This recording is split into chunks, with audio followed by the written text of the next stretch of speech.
সেই হাইজেক করে নিয়ে যাওয়া অন্তর্বর্তীকালীন সরকারের দাবি নিয়ে আওয়ামী লীগের মিটিং মিছিল বক্তব্য,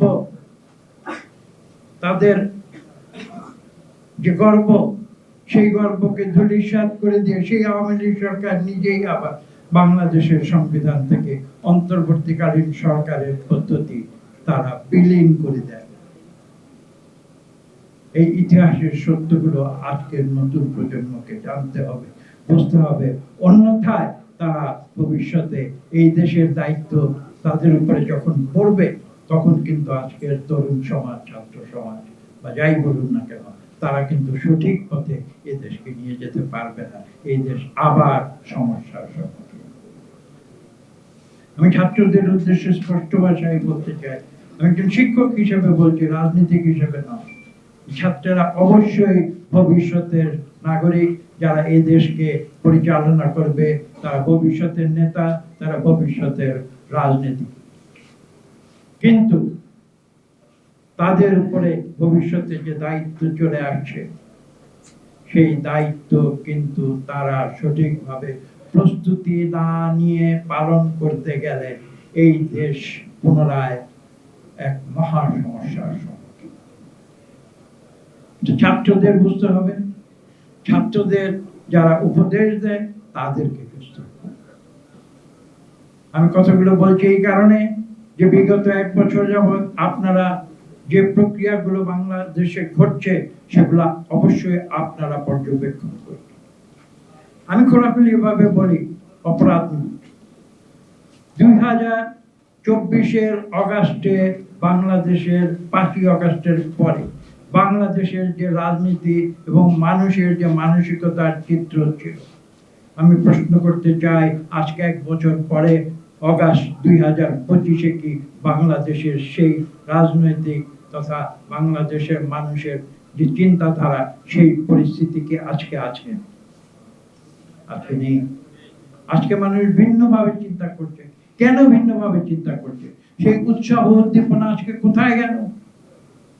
কেন আজকে মানুষ আশঙ্কা প্রকাশ করছে? কেন আজকে এই অন্তর্বর্তীকালীন সরকার, যে সরকারকে মানুষ সাদরে সম্ভাষণ জানিয়ে বাংলাদেশ পরিচালনার দায়িত্ব দিয়েছিল, তাদেরকে বলেছিল যে আমরা গণতন্ত্রে উত্তরণ করতে চাই, তোমরা দায়িত্ব গ্রহণ করো, একটি সুষ্ঠু নিরপেক্ষ নির্বাচনের মাধ্যমে বাংলাদেশকে গণতন্ত্রের পথে নিয়ে যাও। আজকে সেই বাংলাদেশের কোটি কোটি মানুষ কেন এই সরকারের কার্যক্রমে কেন তারা হতাশ? এই প্রশ্নগুলো আজকে করতে হবে। আমি সমালোচনা করার জন্য বলছি, আমি কাউকে সমালোচনা করতে চাই না। আমি এই সরকার, অন্তর্বর্তীকালীন সরকার, তারা যে দায়িত্ব নিয়েছে, সেই দায়িত্ব যেন তারা সঠিকভাবে পালন করে, এটা তো বাংলাদেশের প্রতিটি মানুষ চায়। এবং তারা যে আজকে যে তাদের মনে যে ক্ষোভ, এটা কিন্তু সমালোচনা করার জন্য না, এটা একটা হতাশা থেকে এসেছে। মানে মানুষ ক্ষুব্ধ হয়েছে। আমরা যে আশা করেছিলাম এই সরকারের কাছে, সেই আশা আমাদের পূর্ণ হয়নি সেখান থেকে।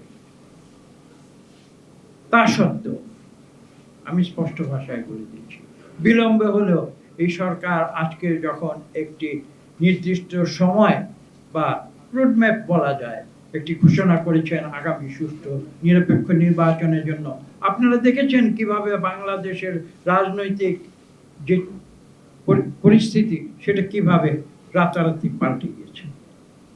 আজকে কিন্তু মানুষ আগামী নির্বাচনের কথা চিন্তা করছে। যে যুবক, যে তরুণ, যে ছাত্র, যারা আজকে রাষ্ট্র পরিচালনার সঙ্গেও যুক্ত হয়েছে, বৈষম্য বিরোধী আন্দোলনে যারা নেতৃত্ব দিচ্ছে, আজকে এনসিপিতে যারা আজকে নেতৃত্ব দিচ্ছে, তাদের সবার কথা চিন্তা করো।